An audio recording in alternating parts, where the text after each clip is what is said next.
Welcome to USA Global TV and Radio, where our mission is to provide education, entertainment, hope, and inspiration.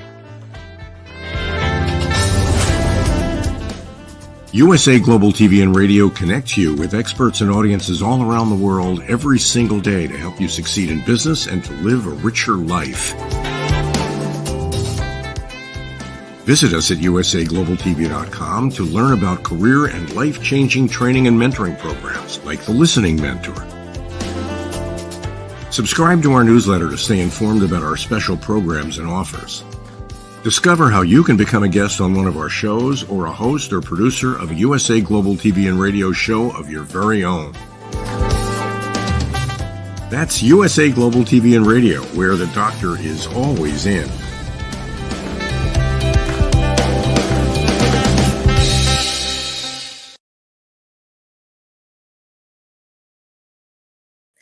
Hello and welcome to USA Global TV and Radio. My name is Caroline Heward and I'm known as the Harley Street Stress Expert. Our show today is Talking Heads, and today we have a special way of working in partnership with E360 TV. So for those watching on E360 TV, well, a warm welcome to the show. And those who are watching live and also on the replay, a warm welcome. Good morning, good afternoon, good evening to all of our people around the world, either watching live or on the replay. Our show today is Talking Heads, and I'm an expert presenter in today's topic, which is how trauma can affect your life. And in particular, I'm looking today at narcissism and how it affects the victim and how they move through after they have survived and left the narcissistic relationship, and what happens to them and how they live. So it's part of the Mind and Body Connection series, and let's begin.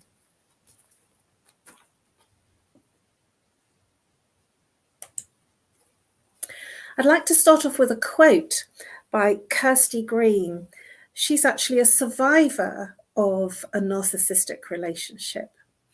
And she says, revenge is surviving, getting out and being a better person than you were and breaking the cycle. Kirsty Green. So the trauma bond, breaking the trauma bond of being with the narcissist and the narcissistic personality disorder. So how do you break the bond?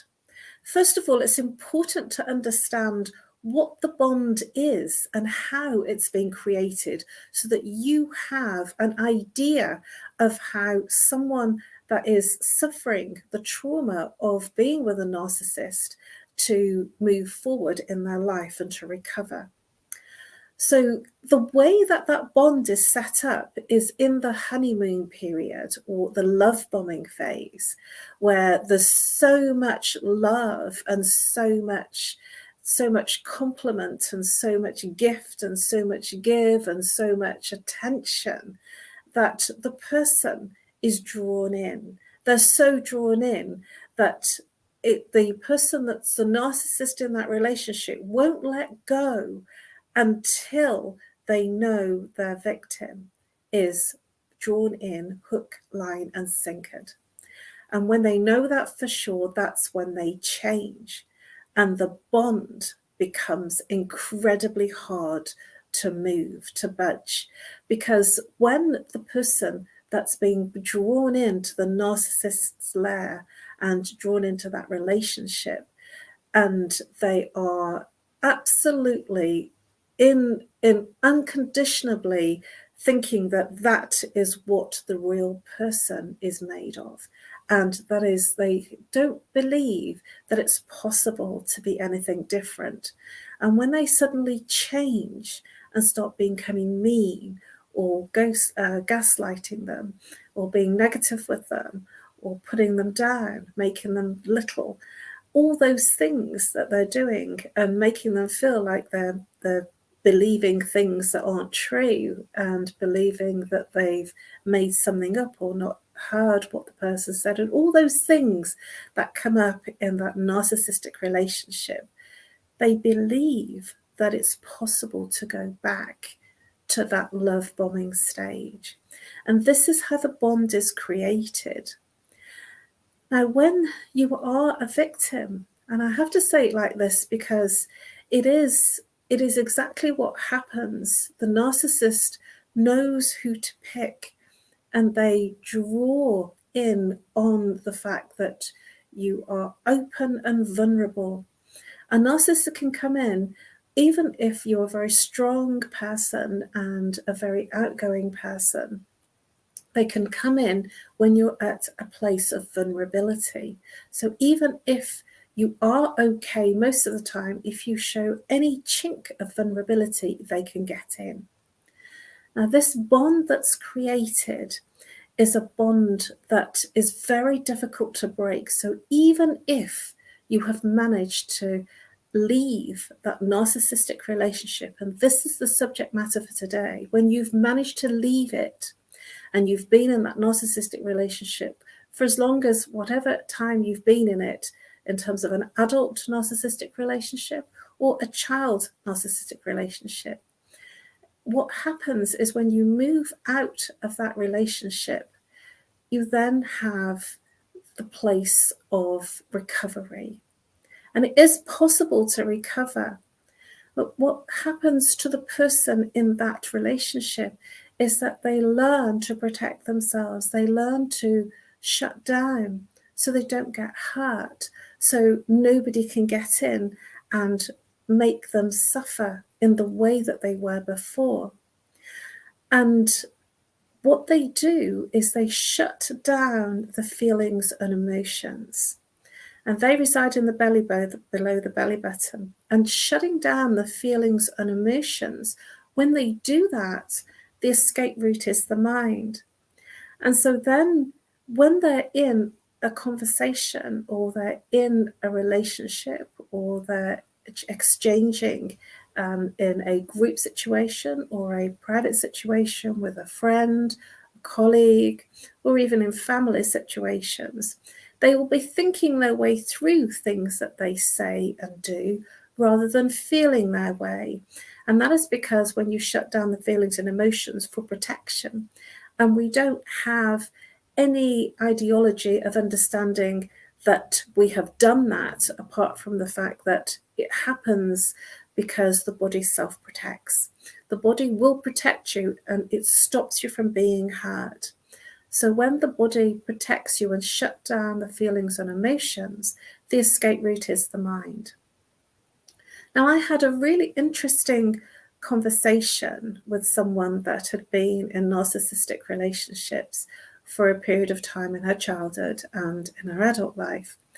And it was a very fascinating conversation, and one that has made me decide to do this presentation, because it was something that I hadn't thought about, and yet it was very glaringly evident that this person was absolutely in recovery from a narcissistic relationship, or many. And at the same time, there was a misunderstanding or even strategy to be able to live and go forward. And it was this, that they were not in that narcissistic relationship anymore, that they learned so much about the behaviour. They learned to understand how the control happened and how they were wielded in and how they were responding and to what. And because they learnt that, they learnt to be in a place of control, which was amazing because they were able to get out of the relationship. So in that conversation, we talked about response and reaction. We talked about control. Who's in control? And I mentioned that it's all about your response and your reaction, how you respond and how you react. And you can feed a narcissist by reacting, by being in a state of reaction every time they say or do something. And there was much discussion about reaction and non-reaction. And sometimes people get a little confused about what being in non-response is, because everything is energy. And if you are saying, I'm not going to respond to you, I'm not going to react, that's still a reaction. And so this is important to understand, that you are in control. You are absolutely, as the person that has come out of that relationship with the narcissist, you are in control, because you are in control of how you respond and react. And the response and reaction is for you. It's absolutely in your power how you handle the situation or not. And when you're in a reaction, you're actually not in control. And this is about containing and keeping your boundaries, keeping good, strong boundaries, and looking after yourself and your personal needs. What do I mean by that when I say non-reaction? I really mean that when you move into a place of, I call it water off a duck's back, when you move into a place of not reacting to almost being gaslit, and the person expecting a response from you, to listen compassionately. Now, in this conversation, I dived straight in and said, you're wrong. And so I was reacting. And it made me realize it's so easy to go and react when you know you're right. And this is the way a narcissist behaves, that they are right and you are wrong. They're always right and you are always wrong. And they will do everything that they can to justify and argue that their perspective is right. And so sometimes when you have come out of that kind of relationship, that the person that has been in the narcissistic behavior towards you, that whatever they say is right, that they have a justification, you're wrong and they're right. And there's nothing that you can say that makes you right. And there I was in this extraordinary situation of the person telling me that they played games and that is the way that they lived, because she knew exactly how to respond to gain control. And this is what I would call a reversal, where the person has learnt some strategies. They've learnt a way to handle situations that are difficult, to stay in control. And they've learnt it from a narcissist, and they've learnt the game. And so their response is, when they are in awareness of who they're exchanging conversation with, or they're in an experience with, they will then decide from their mind which game to play. My insight to that, and to share with you, is that this is very hard work. You'll be absolutely exhausted by the end of the day if you are in this response and reaction. These games that we play are coming from the mind. And whatever we think about, and whatever we're talking about, and whatever we're conversing about, becomes a reality. And so then your life can become the reality of your game playing. Because everything is energy. Everything, it's like a radio dial. I don't know whether you might remember the analog radio. So we're talking about the ones where you would switch radio frequency. So there was radio medium wave, radio long wave. I think there was radio high wave. And you could only get the programs on radio low wave if you were in radio low wave. And you couldn't get the programs on radio medium wave if you're on radio low wave, and vice versa. And so whatever frequency that you are in, so whatever frequency in terms of the radio dial that you were in, is all that you're going to attract.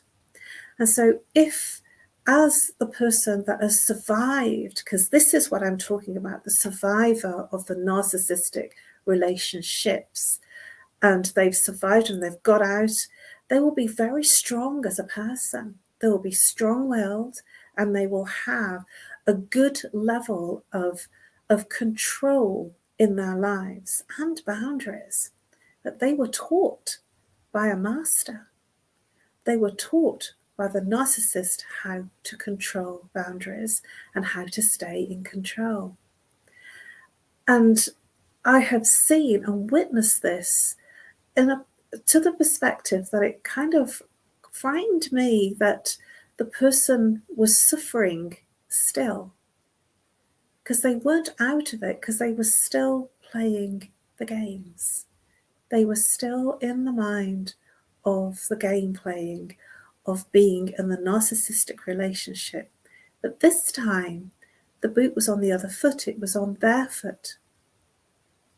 And so my invitation, if this is something that is happening for you, and if this is something that, as a survivor of narcissistic or serial narcissistic relationships, if this is one of the things that you are doing, to look at the frequency that you are emanating by playing these games. My invitation is to step into your heart, because when you go into your heart, you connect with yourself to your own inner authenticity. And from your own place of authenticity, you connect with the other person every time to their inner authenticity. And then all that energy that's expended from trying to work out what to say, when to say it, and who to say it to, and how to stay in control, literally dissipates. And it leaves you feeling more peaceful and energized. And it's very easy to step into that place in terms of a conversation with someone that's been a victim. It doesn't matter how long ago it was. It could have been in childhood. And it's even worse when it is in childhood, because as a child, especially up to the age of 12 years old, we're like a sponge, and we soak up everything. We hear everything, and we feel everything. And we just soak everything up. We're looking around, and we're seeing and experiencing behaviors around us about control. We're seeing behaviors of what happens when somebody does something, and the response and the reaction.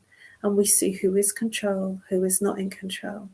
And we respond and react accordingly. And we learn. And that becomes our blueprint. It becomes something that we remember. It's not something we think about. It becomes part of our blueprint of how we respond and react. And in a sense of protection, in a place of self-defense and protection, the body will shut down the feelings and emotions. And the sad thing is, when the body shuts down the feelings and emotions, the body goes into like an autopilot. So you go through the motions without the emotion. And then it's very difficult to feel or sensory your way through life. You think, talk, and analyze your way through life. And that's pretty exhausting. It's actually very aging too, because when you're in that place of playing games, trying to work out what the other person is going to do, and have a one-upmanship about your response, you, the victim, the person that has survived the narcissistic multiple relationships, is still in the mind of those narcissistic relationships. Even though they're not physically there, they are with you in your mind, because you're still playing the games. Because a narcissist plays games. They do it for control. They will leave you feeling wonderful 1 minute and feeling unbelievably in a disarray in the next minute. You will feel in 1 minute all loved up, and in the next minute not quite sure what happened, what you did. And this is because this is the way a narcissist has their energy. They feed off your energy. And so when you are feeling low, depressed, anxious, it starts to shut you down. It starts to move you into a place where you don't want to fight anymore. You don't want to retaliate anymore. And sometimes, as the person that is in that narcissistic relationship, so the abused, will go quiet, go silent. Here's something about that silence. When you go silent in that relationship, something happens to you, that you shut down how you feel. You shut down any sensory experience, and you suffer even more. That silence is an internal silence of suffering, a lack of control that affects the abdominal brain. That's the third chakra, the solar plexus, where you're not feeling in control. So it affects your body and it affects the way that you experience life. And this can create a depression. Now, the survivor of this relationship, and they've come out of it, and they're now in their everyday and feeling very happy, and they're feeling very successful that they've left it behind, has learnt some incredible things. They have learnt how to play the game. They have learnt because they've had masters teach them. They have been at the other end, being the victim. And sometimes the survivor can turn it on its head. And I've heard the expression that the abused can become the abuser. And they can become the person that, because they have not been able to cope in that relationship of being in the narcissistic relationship and being abused, they become controlling, and they become into a place, they step into a place within themselves so it never happens again. And when they leave, because they have to gain a lot of control in their life to be able to leave that relationship. And it's a massive congratulations to everyone that has suffered any type of narcissistic relationship and they've managed to move out of it. It's a huge, huge challenge, because the chains that bond you into that relationship are from the love bombing phase. And when you've come out of the love bombing phase, something incredible happens to your sense of feeling safe within that relationship, because you feel that you fell in love with the person that is really not the person you fell in love with. It was an image they wanted to portray to you. Now, you have learnt these things as the person that's been abused in that relationship. And sometimes for some people, it's very easy to remember those strategies and step into them, to be right, to actually not be open to hear anyone else's opinion. I'm right, you're wrong. And even if it's ludicrously, absolutely unbelievably silly, they will always be right. And that is the way of the narcissist. That the narcissist, even if you plainly tell them that they're wrong, even if you catch them in an outright lie, they will never be wrong. They will always be right.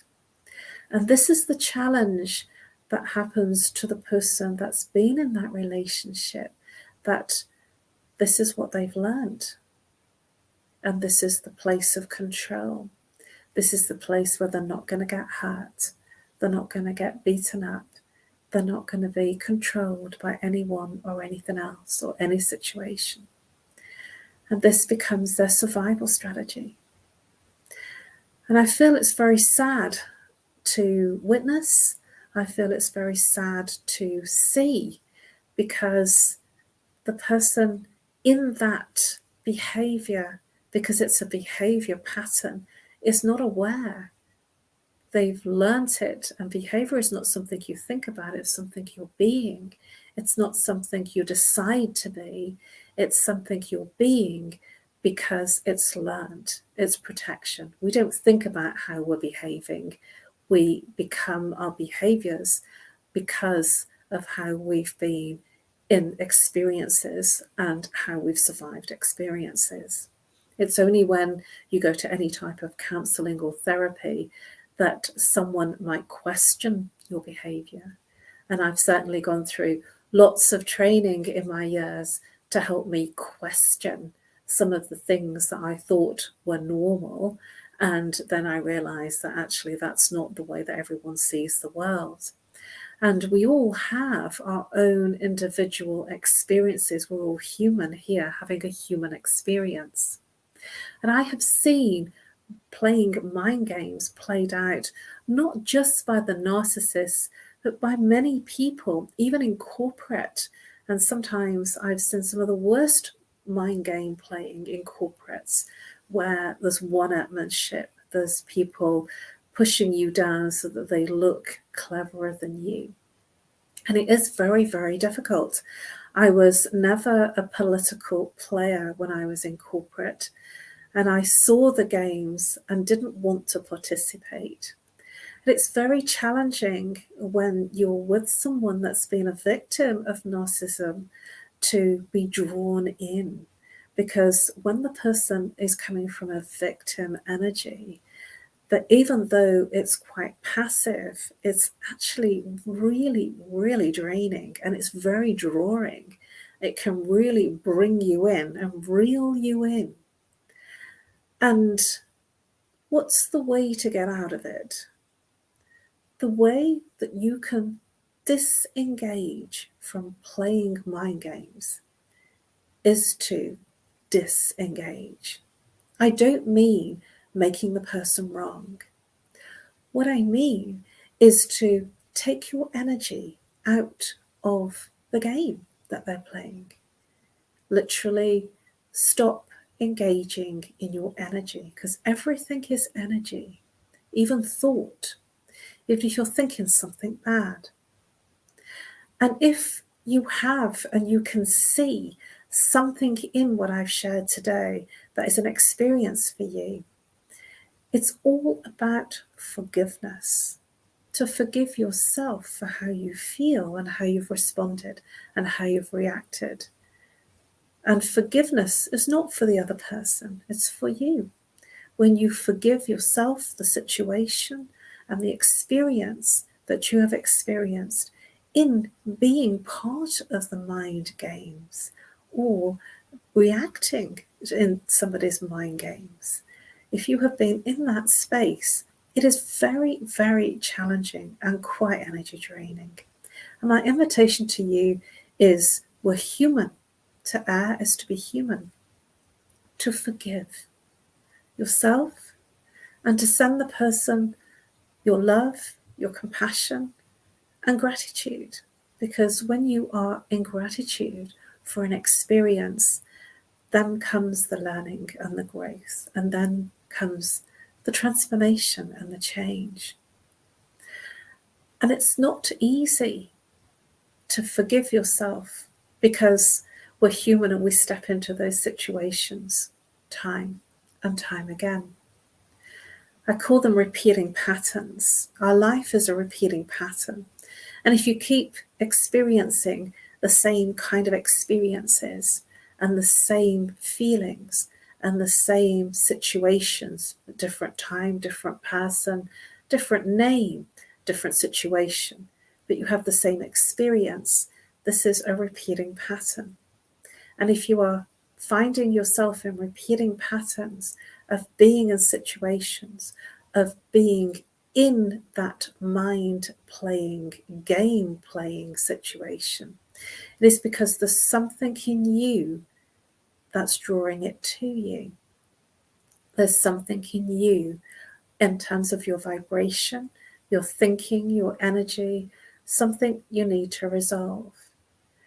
And it's really feedback. That's all it is. It's feedback. It's your feedback. And it doesn't necessarily mean feedback for the other person. If you have taken it as feedback, then you can respond and you can change and transform the lesson.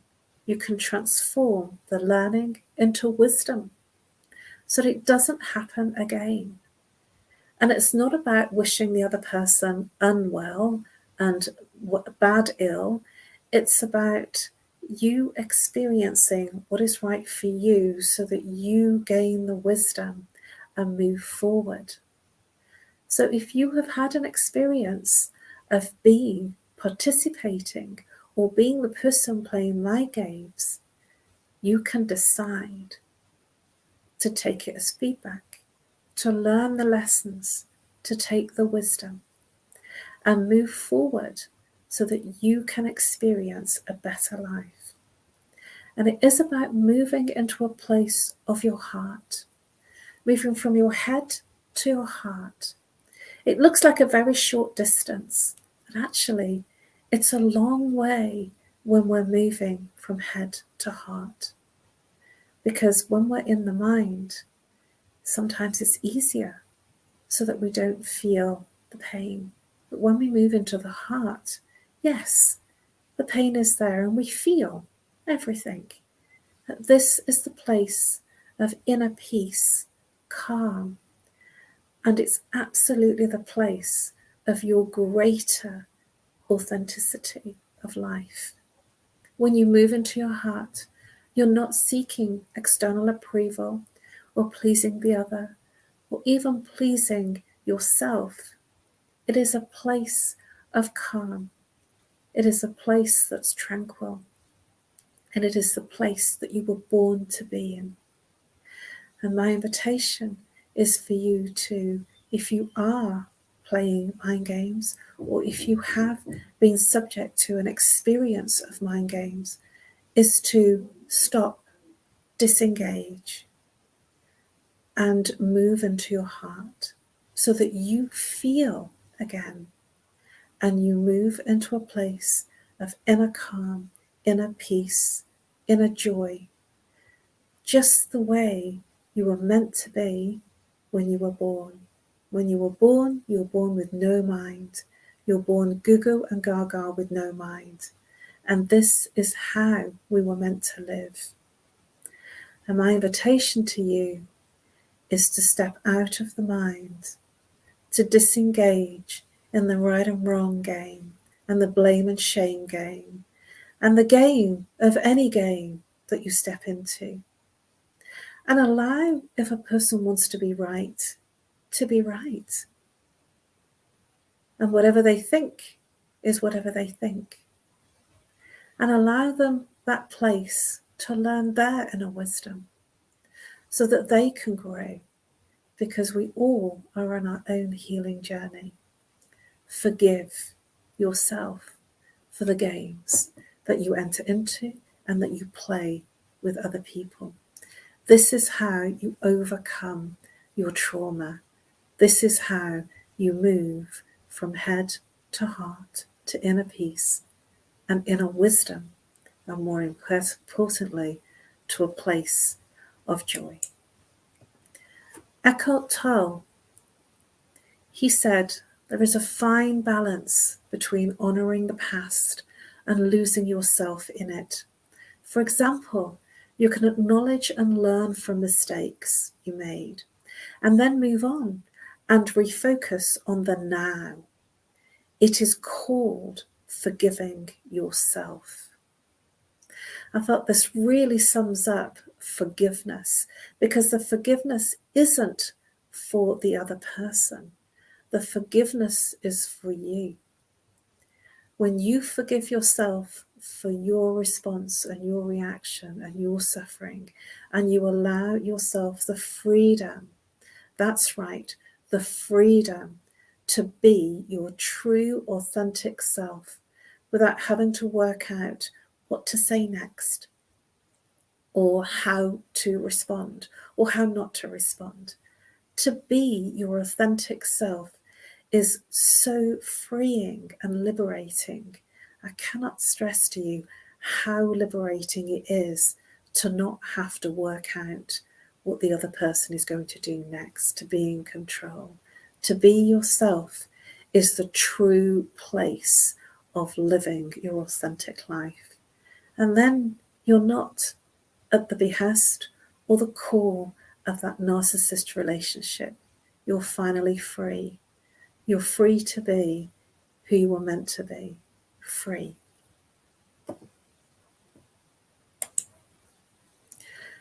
Thank you for your attention and your interest. Please subscribe to USA Global TV and Radio. You can find all of our Talking Heads episodes under the playlist Talking Heads. Under my name, all my Talking Heads episodes, Caroline Heward, 2022, and all my Talking Heads episodes for this year, 2023, under Caroline Heward. We have many other experts within the USA Global TV and Radio platform. You just have to look under Talking Heads and you will find an absolutely amazing team of experts with all sorts of topics and aspects to help you live a better life. Please do reach out to me if I may be of service to you. I offer a free consultation on either Zoom, Skype, Messenger, audio, video, or if you're camera shy, you can reach out and call me on +44 if you're international. If you're local, 07523 120 189. I look forward to helping you break through the chains of your trauma, because just because you're not in that narcissistic relationship, it doesn't mean it's over. It's only over when you allow yourself to be your true, authentic self. Peaceful, calm. And I look forward to helping you on your journey to recover.